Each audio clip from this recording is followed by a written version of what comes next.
রাজ্যে একের পর এক নির্বাচনী যে ইভেন্ট শুরু হয়েছে তা আজকে আরও কয়েক গুণ অত্যন্ত বড়সড় মাত্রা গ্রহণ করলো। কেননা গতকাল অর্থাৎ রবিবার নির্বাচন কমিশনের পক্ষ থেকে পশ্চিমবঙ্গের সহ আরও যে কয়েকটি রাজ্যেও এবং কেন্দ্রশাসিত অঞ্চল পুদুচেরিতে নির্বাচনী নির্ঘণ্ট ঘোষণা করেছিল। সেই নির্বাচনী নির্ঘণ্ট ঘোষণার 24 ঘন্টা না কাটতেই আরও বড় দুটো ইভেন্ট চোখের সামনে এলো।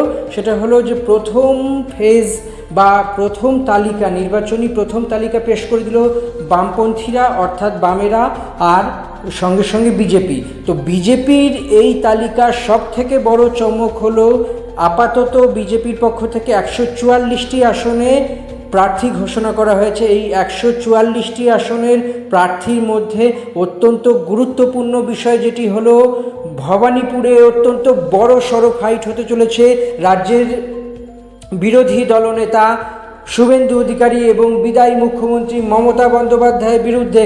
এই হাই ভোল্টেজ এই ড্রামা এবং হাই ভোল্টেজ এই নির্বাচনী প্রচার অত্যন্ত সবথেকে বড় ঘটনা এই মুহূর্তের, এবং রাজ্য রাজনীতির সবথেকে বড় ঘটনা এই মুহূর্তে যেটি হলো ভবানীপুরে অর্থাৎ খোদ কলকাতার বুকে ভবানীপুরে শুভেন্দু অধিকারীকে প্রার্থী ঘোষণা করলো বিজেপি, অর্থাৎ বিজেপির কেন্দ্রীয় নির্বাচন কমিটি।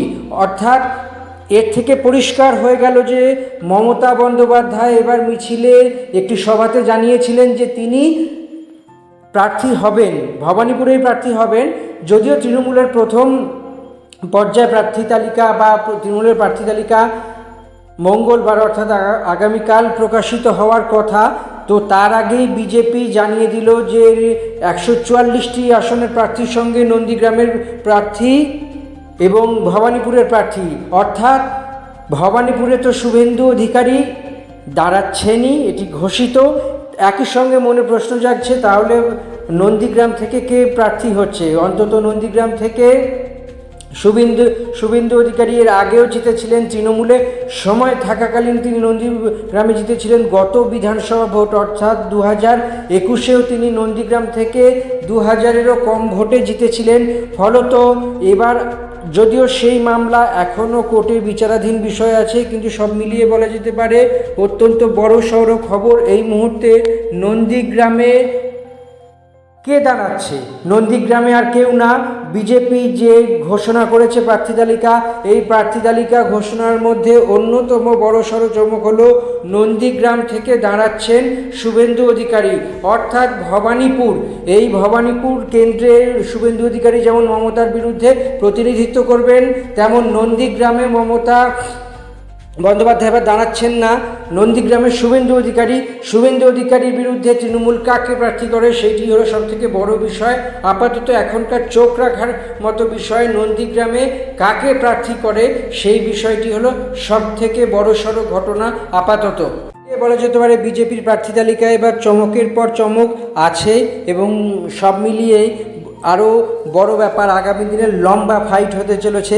বিজেপির এই প্রার্থী তালিকা অত্যন্ত গুরুত্বপূর্ণ হতে চলেছে, কেননা রাজ্য রাজনীতির এই মুহূর্তে অফিসিয়াল বিরোধী দল হলো বিজেপি এবং বিরোধী দলনেতা শুভেন্দু অধিকারী। সবথেকে বড় কথা যে গত বছর নন্দীগ্রামে মমতা শুভেন্দু দ্বৈরথ দেখেছিলেন রাজ্যবাসী, এবার সেই দ্বৈরথ ফের হতে চলেছে ভবানীপুরে। মমতা বন্দ্যোপাধ্যায়ের বিরুদ্ধে প্রার্থী হলেন শুভেন্দু অধিকারী।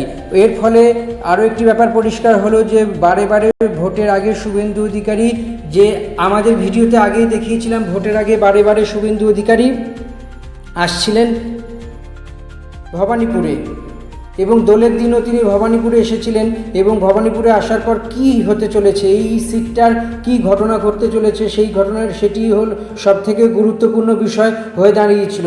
গতবারে প্রায় 2000-এর কম ভোটে শুভেন্দু অধিকারী পরাজিত করেছিলেন তৃণমূল নেত্রীকে, এবং সেই জয়কে চ্যালেঞ্জ করে রীতিমতো কোর্টে আবেদন করা হয়েছিল, এবং কোর্টে আবেদন করার পরে দেখতে পাওয়া গিয়েছে যে সেই মামলা এখনও বিচারাধীন।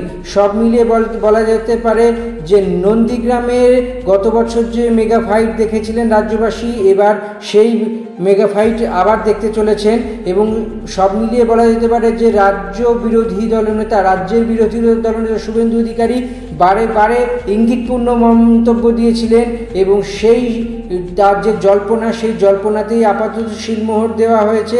এবং সেই জল্পনার রীতিমতোভাবে দেখা গেল যে সাংবাদিকদের মুখোমুখিতে দাঁড়িয়েছিলেন শুভেন্দুকে পরিষ্কার জানিয়ে দিয়েছেন যে নন্দীগ্রামের পরে অন্য কোনো কেন্দ্রের কথা ভাববেন তিনি। এর পাশাপাশি খড়গপুর সদর কেন্দ্র থেকে প্রার্থী হয়েছেন দিলীপ ঘোষ। এর ফলে প্রথম দফায় নয়াদিল্লি থেকে রাজ্যে 144টি আসনে প্রার্থী ঘোষণা করা হয়েছে। বর্ণনগর থেকে প্রার্থী করা হয়েছে সজল ঘোষকে।